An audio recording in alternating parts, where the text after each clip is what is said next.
this is, that negative thought you've been having, and I just can't let you try and change yourself without a fight. So, go ahead and just turn this show off, okay? And, yeah, everything's still fine. This is Blindsight with your host, Bill Lundgren, an AINC original podcast. You serious? We're not holding back truth. We're here to help you heal and become the best you possible. Here's the chair. Here's the pillow. Here's Bill. Hi there, world. Welcome to another podcast of Blindsight, produced by Audio Information Network of Colorado. I'm your host, Bill Lundgren, and before I introduce our interesting guest, I want to just remind everybody that December 6th is Colorado Give Day, and it's an opportunity, if you can contribute to AIN of Colorado, it will be matched, and it will be a boon to all of us. Volunteers give the largest bulk of the person hours, but, we have to have money to be able to operate, and we certainly would appreciate your contribution. So today, I'm really pleased to welcome Heather Vogel to our program. And Heather, I'm going to put the responsibility on you to tell us a little bit about your what you do for the Veterans Administration. I can do that. Thanks for having me. I have been the BROS, so BROS, Blind Rehabilitation Outpatient Specialist for the Columbus VA since 2009. And I also cover the Chillicothe station. So we have a few major stations in Ohio. And then a bunch of CBOCs, which are community-based outpatient clinics. And so I work for two of the major hospitals, and there's only two of us for the state of Ohio. So I cover about the middle of the state and then everything south, east and west. And then the other lady, she works out of the Cleveland station. So I think she covers like a little bit into Michigan and then the upper half of Ohio. So it's very busy, but... And you've had some time in Colorado. I did, yeah. That's actually where I started. I went to Western Michigan University. That's a big blind rehab school program. And then I moved to Pueblo for my internships. I did two internships, one in rehabilitation counseling and the other in itinerant teaching, so vision rehab therapy. And I've been doing it for so long, it used to be called something else. I think it was just rehab teaching then. But and then I moved from Pueblo to Englewood by Denver. And then I worked for the state for like 3 more years there. And then I transferred to the VA system. So I know where you guys are. I miss the weather out there. Good. Do you have a sense of the population you're working with now being very different from Colorado or very similar? Because it sounds like you cover a lot of rural areas as well, do you not? I do. I see a lot of cows, a lot of cornfields, lots of semi-trucks. So the difference is, with the VA system, I am mainly working with the older population. And when I worked for the state system in Colorado, I would have, people just starting their independence, 20, 21 years old and, having their very first apartment. And it was just really neat. I used to work with the program that would help place like high school age individuals in employment situations and then help them accommodate the job. And I don't get to do that too much anymore. Usually people I see are long since retired and just enjoying their, Price is Right every day. So quite the difference in populations. Well, when do they bring you in? I mean, what's the criteria for bringing you into their home to meet with them? And does that just apply to vets, or is it also the partners of vets be able to avail themselves of your services? Well, the criteria has changed a little bit since I started. We used to just service veterans that met the legal blindness standard.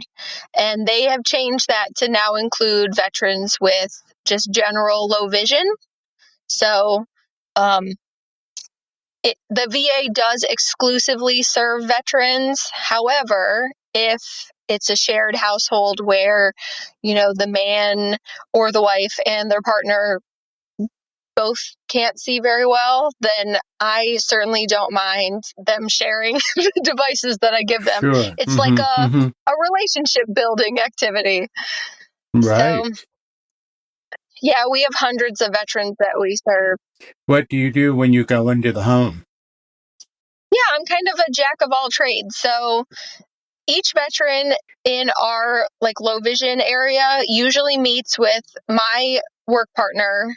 He's a VIST coordinator, so visual impairment service team coordinator, and he does more of the admin, asking you a lot of background questions, and then he gets into the functional questions. So he actually identifies maybe 3 to 5 areas that you want to work it with or work in with me, and then he sends me a referral. So he meets with the veteran once a year to kind of get that update on how they're doing, and then he sends me a referral. And so I usually start with that type of training. There's a really long initial assessment that we can do. I think it's 50 different skill area tabs, and realistically, I don't have that kind of time to sit, with someone and ask them all of the questions. So that's the great thing about working with really well-versed adults, is that they already know what's bothering them. We can kind of just focus on their issues at hand and then see what we discover along the way. But the main things that I handle: low vision devices, lots of distance aids. Everybody wants to watch football. Access to books and different types of media, smartphones, iPads, handheld magnifiers, cooking and meal prep.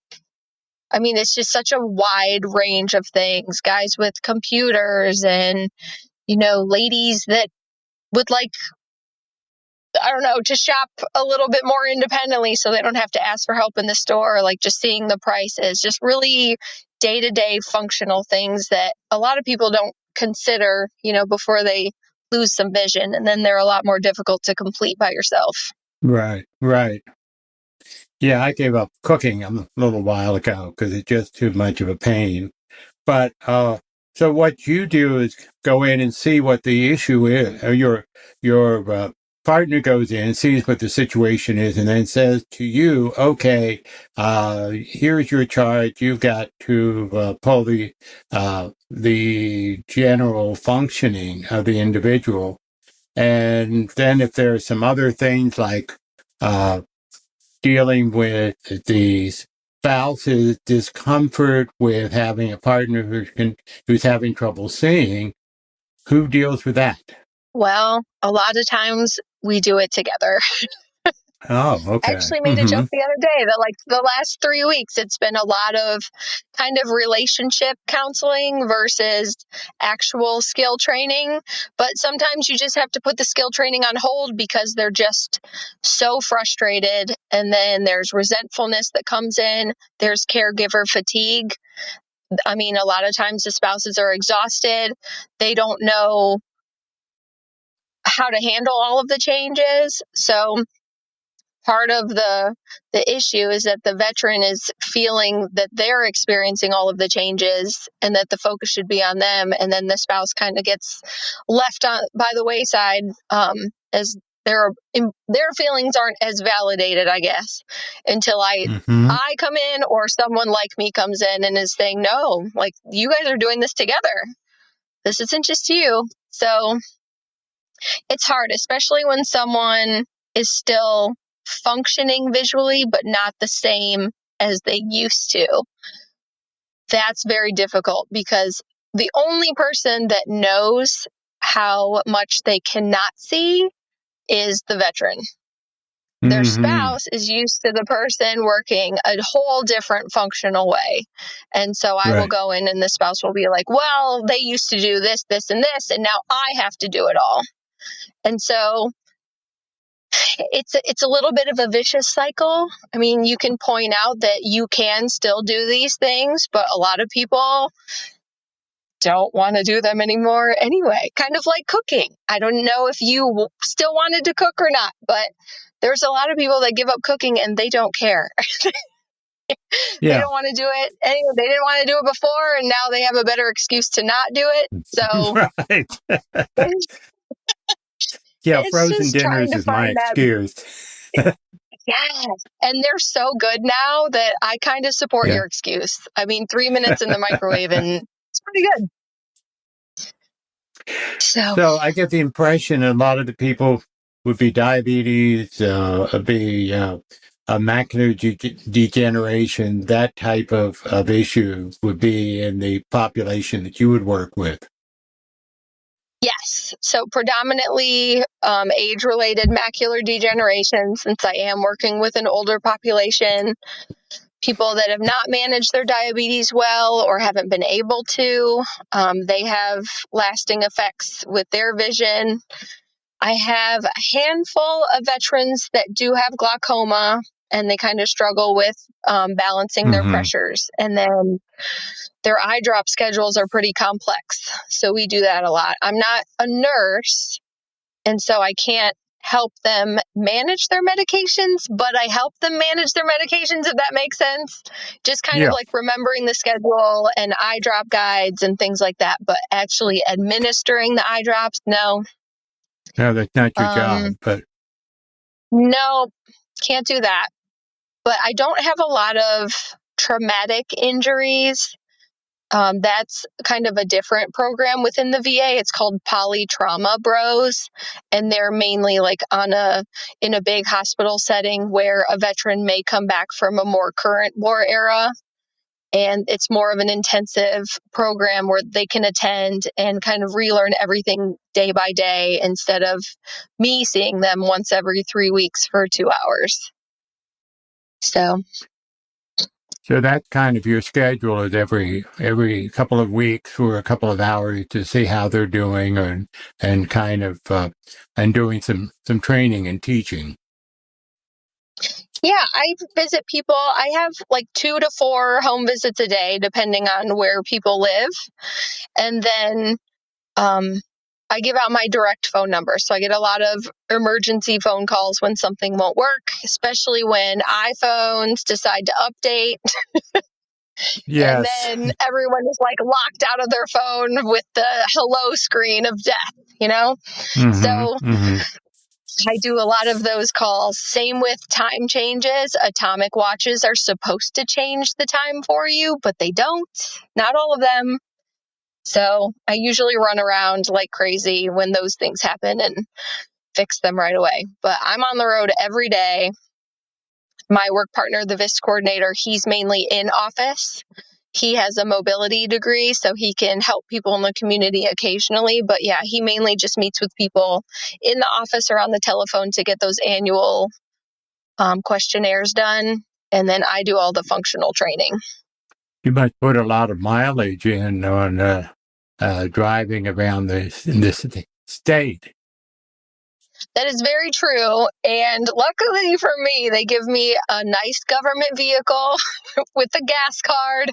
So I can just go where I need to. And I'm their favorite because I do all the maintenance too. Like I'll take the vehicle to get the oil changed so they don't have to do that.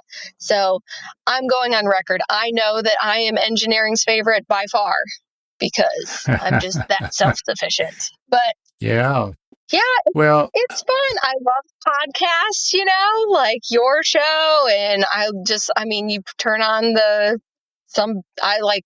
weird stuff too, like the crime drama podcasts and everything like that. And all of a sudden you're, 2 hours south and you didn't even realize the time had passed. So nice.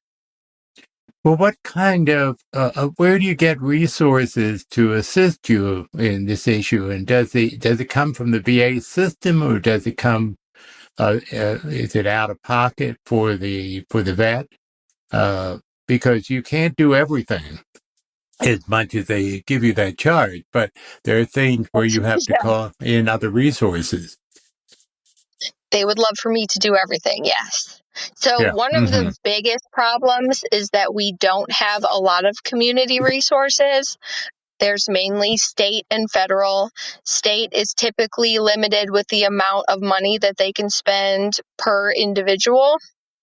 So I'll see a lot of veterans that have already been visited by the state, and they're usually issued like a handheld magnifier and a stand magnifier and maybe a large print calendar, and that's about it. So they're really limited.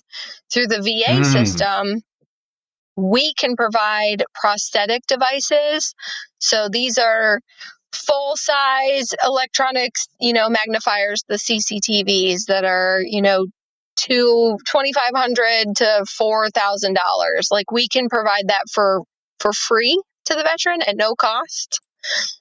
So that's one of the best things that the VA can do. And then we also have, so if someone needs something a little more intensive, like JAWS computer training, or if they're just learning an iPhone and they've never used a smartphone before, we have blind rehabilitation centers around the country. I think there's 13 of them.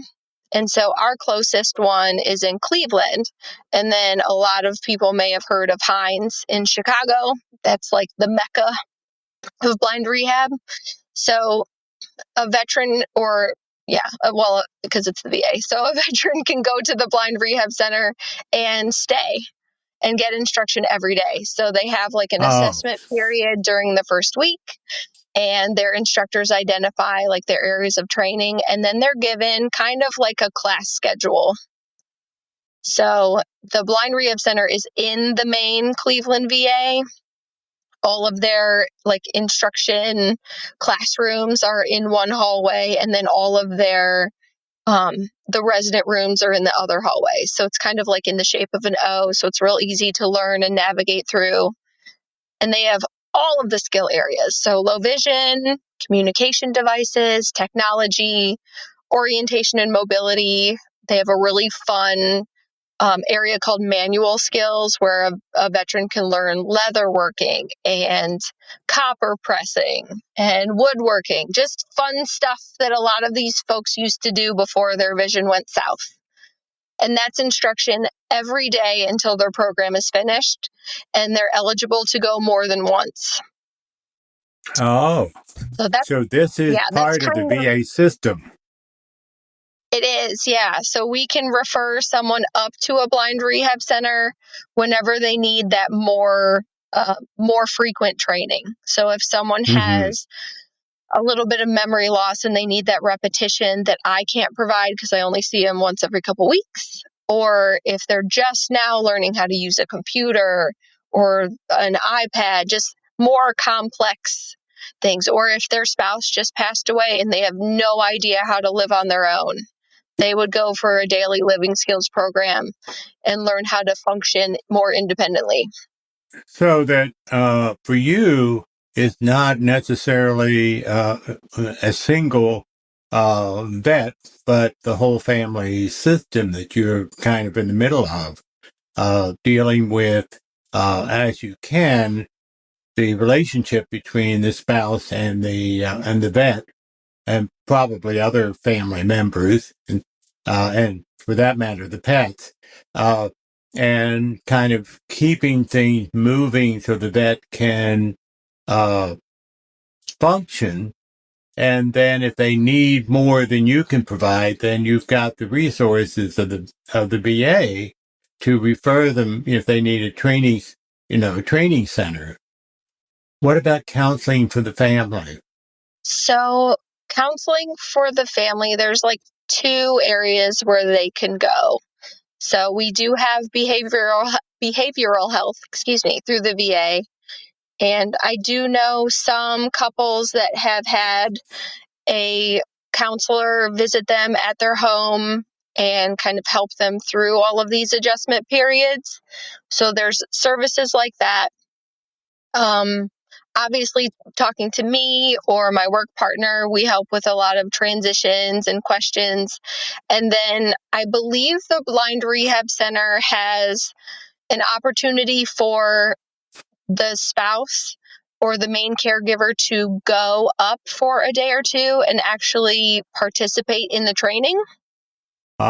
So we used to have the goggles that you could put on, that the simulation goggles. So if your loved one has glaucoma, you can try on the simulation goggles and walk around for 15 minutes and see how they see. So it's kind of like an immersive experience that you could have if you choose to. Yeah. A lot of the problem is family members get used to the veteran only functioning a certain way since their vision loss. And they're worried about the veteran's safety. They want their own peace of mind. You know, they don't want the veteran out operating the heavy woodworking machinery in the garage when they live alone. And the veteran is just like screaming, like, I can do this, you know, like I learned how to do this. And I was totally safe. You know, I have my confidence back. Like, let me do it. So that's part of what they have to deal with when they go back home, is convincing their family that they did have the training and they were absolutely successful, and they have the support of all of their instructors that yes, they can do this safely. So that's kind of like, I help with the transference when they come home, but if they do go up to the Blind Rehab Center, then the family member can kind of experience it themselves. They can see their loved one doing it and then go from there. As I listen to you, I'm sure the listeners or non-vet can identify with the things that you're presenting. But how many times do you see the individual client? Do you is it just like 3 times, or you see them for a year, or how does that work? I am a lifer, so until I retire, I will see you as many times as you need for me to see you. I have people that I see once a month, and I have for years, because they always have like all of these little recurring issues, either personally or with their devices. And so I just go and, help them fix everything. Some people, it's a comfort thing. They just want to kind of vent to someone who understands. And then I have some people that are very strong-minded individuals, and they need 2 visits and I never see them again. So I'm here for you. They can call me and I go. So that's wonderful. I mean, to be able to have that kind of ongoing support, because sometimes you get into a system and then you drop as soon as your things are a little better, and they have to look for other people to jump in. But do you? And if you spot some other things, let's be honest about it. If there's alcohol problem or drug addiction, you hear kind of a hint dropped by a spouse, or you have some sense, what happens then? Do you have the right to be able to say, okay, I think this needs to be checked out, or are your hands tied?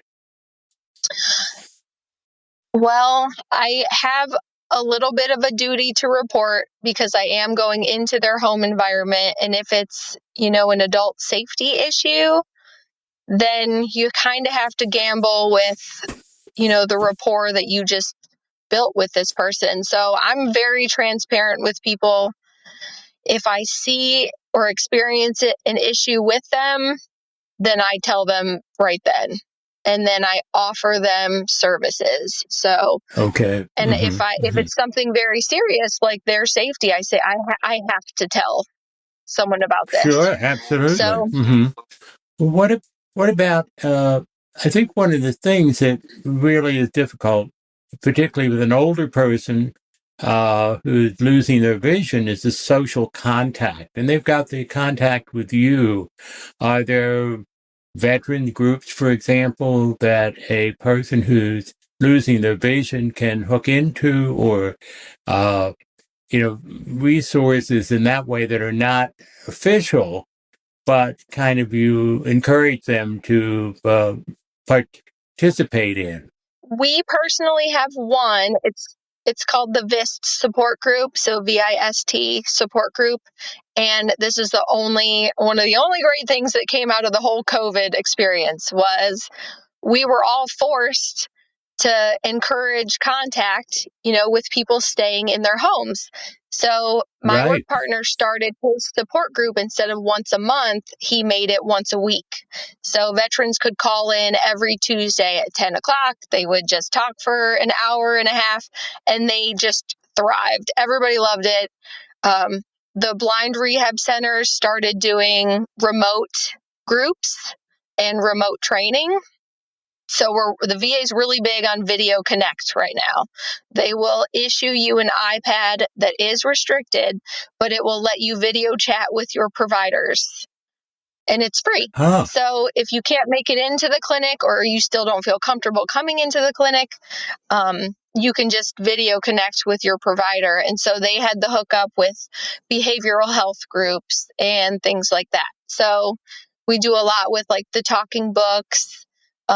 We do a lot with echo devices so that they have, like, even if it's an artificial form of contact, it's still available to them. So yeah, absolutely. We tried to keep people integrated with their communities, but the VA, I've heard people say this before, like the VA is its own entity. We're in our own bubble. So as much as we would love more community resources, they just don't seem to be very prevalent. And that's a big complaint among the people that I serve too. We have a performance survey that, they're asked questions after I visit them or complete their training. And that's one of the things, like, can you do everything that you want to do? And it's always no. And do you have access to community resources? And it's usually a no, not as much as I want, because they just don't exist. So if I can get people on Facebook to join Facebook groups, or, to subscribe to the podcast that they love, or hooked up with talking books, or hooked up with our support group to listen to, they seem to do a lot better. But I do have some veterans that just want to be left alone. Yeah, that's true. But when I'm 85, I might feel that way too. Well, the thing is, these things that came up during the COVID epidemic, while it's still going on, are they going to be permanent fixtures, or is those groups, telegroups, going to be disbanded as we come out of the COVID, or is that going to continue to be a support to the vets? Our local group has continued. I think that they might back it down to once every 2 weeks instead of once every week. But he is receiving quite a bit of pushback because so many veterans love having it every week, every Tuesday. So I'm not sure what he's going to decide yet. But unfortunately, the blind rehab centers, when they were closed, like not accepting new patients because of COVID and everything was shut down, that was what they were doing, was all remote groups. And now that they've reopened and they have veterans right in front of them that need training, they haven't been able to do the remote groups as often. I believe that they still have the physical activity ones like yoga and Tai Chi and things like that. So a lot of the recreational therapists have maintained their groups. So those are still going on. But that's a little bit tougher because you have to have a person with the capacity to operate a smart device to access these groups. Right. And that learning curve is a hill, you guys. Oh, I know that well. I have a little trouble even turning on the phone and answering it. It's like I'm going to ram my finger through the phone trying to get it to respond. Yes. Well, and if you're a voiceover user, like that double tap is yes. just like a fine-tuned art. You got to perfect it, or your phone will you're just going to want to throw it every day. Yeah. Right. And be able to understand what it's trying to tell me, and also what page am I, we could go through the whole litany. But what is Yeah. there something that you feel, would you be able to say something that frustrates you about the system? Because I'm sure there must be plenty, because you sound like someone who really wants to give everything to your clients. I Would you feel do. comfortable? If you don't, that's fine. Yeah. You'd like to No, see there's so many improved. things. Really? There's so many things, you guys. Well, we've come a long way since I started, for sure. I mean, now if you are considered a legally blind veteran, you are in a different catastrophic category. It's called catastrophically disabled category 4. And so that means you have no copays, no medication costs. And that was not a thing when I first worked at the VA. So Sure. Mm-hmm. so many of my veterans are doing better with that. But I would say our biggest complaint now is that the VA system likes to make a lot of changes. And they're not helpful changes. So the whole VA system is changing to a new medical record system. And my station in Columbus was one of the first ones to switch over. And it's not user friendly. It's been very frustrating. It's so difficult to find information for the veterans that they're looking for. So I'm like a one-stop shop for veterans, whether they need to get in contact with primary care or audiology, Right. they have my Mm-hmm. direct number. So they call me all the time and I try to find this information for them. And it's just so difficult now. Even trying to get in contact with their providers, you have to do it a certain way and you can't see if they've received the message or if they've acted on it. Mm-hmm. You're almost doing double the work for a veteran. This should have taken me 2 minutes to provide this answer to them, and now it's 3 days. So that's probably my biggest gripe. But I can understand that. Yeah. Anytime you have a big system like the VA. Yeah. Yeah. I work with so many great people, though. Like, these are the most understanding people that I have ever met. I don't know if it's a Midwest thing or what, Right. but they just know.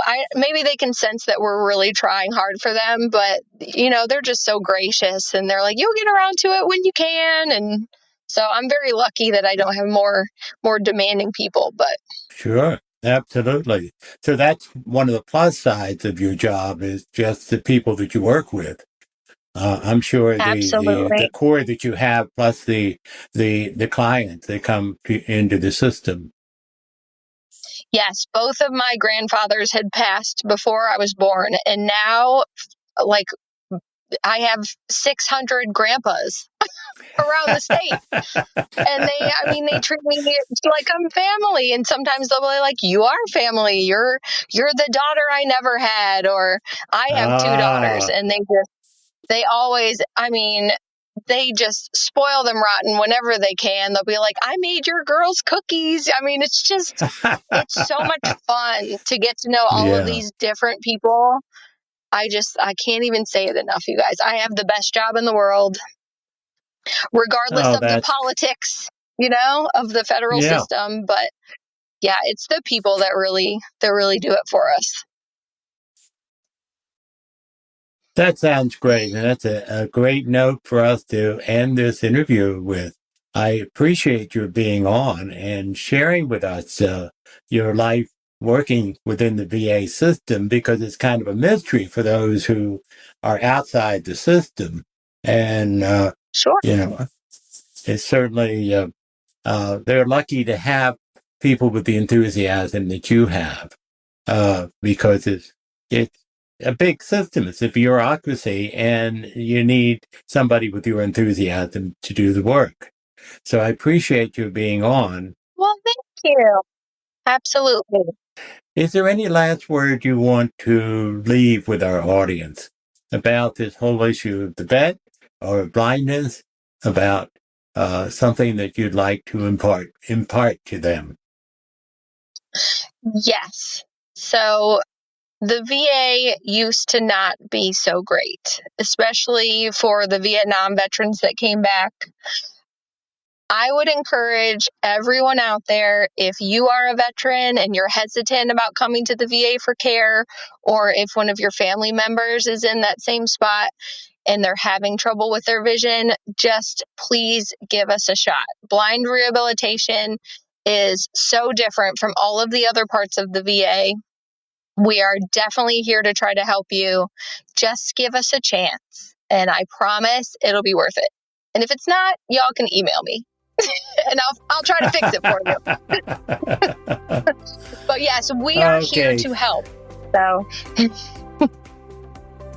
and you're a shining example of it. Thank you for being on, Heather, and we'll keep in touch. Definitely, thank you. And I'm signing off, Bill Lundgren, your host for Blindsight. And tune in for the next program.